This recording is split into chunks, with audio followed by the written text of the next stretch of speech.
All right, so today we're doing a deep dive on Gene Hackman. Sounds good.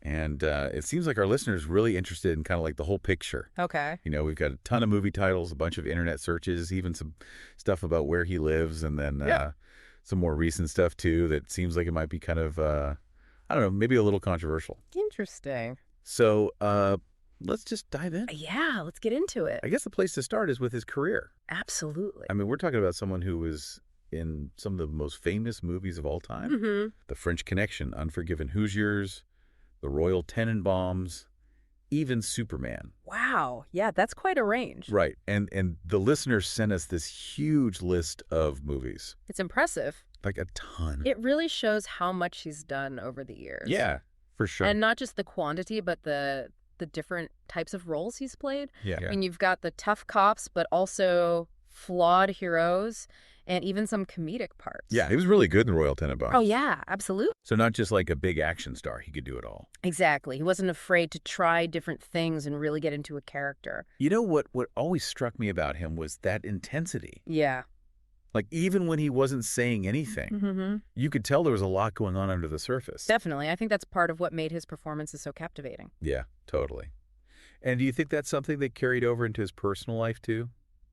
Well, from what we know, he seems to live a pretty private life. Yeah. You know, he lives in Santa Fe, New Mexico with his wife, Betsy Arakawa. Okay, so far away from Hollywood. Right. It seems like he prefers to be out of the spotlight. Which makes these internet searches even more interesting. Oh, yeah. The listeners sent some strange ones. Yeah, like Gene Hackman found dead. Yeah. Gene Hackman cause of death. Wow. Even specific searches like carbon monoxide poisoning and TMZ. That's a little concerning. I know, right? It's like everyone on the internet suddenly thinks he's gone. I guess when you have someone who's been such a big part of our culture for so long, Yeah. people are always going to be curious about what's happening with them. Right. Yeah. Especially when it comes to life and death. Exactly. But here's the thing. We went through all the stuff the listener sent, and there's nothing from any, like, real news sources. That's right. No obituaries, no official statements. So what do we make of that? I think it's a good reminder that not everything you see online is true. Yeah, that's a good point. The internet can be great for finding information, but it's also really easy to spread rumors. Especially about celebrities. Oh, definitely. They're always the target of gossip and speculation. So how do we figure out what's real and what's not? I think it comes down to being a careful reader.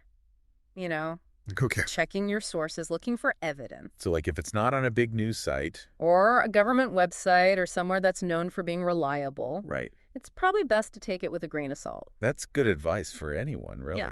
Absolutely. We all need to be more critical of what we see online. Well, this has been a really interesting deep dive. Yeah. We've learned about Gene Hackman's incredible career, his choice to live a more private life, and even had to grapple with this uncertainty about his current status. It's fascinating how much one person can capture the public's imagination.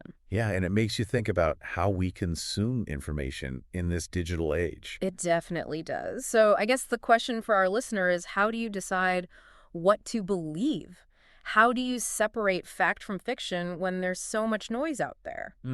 Yeah, that's something we all need to consider. Absolutely. It's a challenge, but it's one we have to face head on. Well said. Thank you so much for joining me on this deep dive. It was my pleasure. And to our listener, thanks for sending in these sources. We'll see you next time for another deep dive. Bye. Today is your lucky day. Today is the day that our $3 website works for you, paying you directly to your PayPal daily. Imagine $3 ongoing continuous payments to your PayPal account.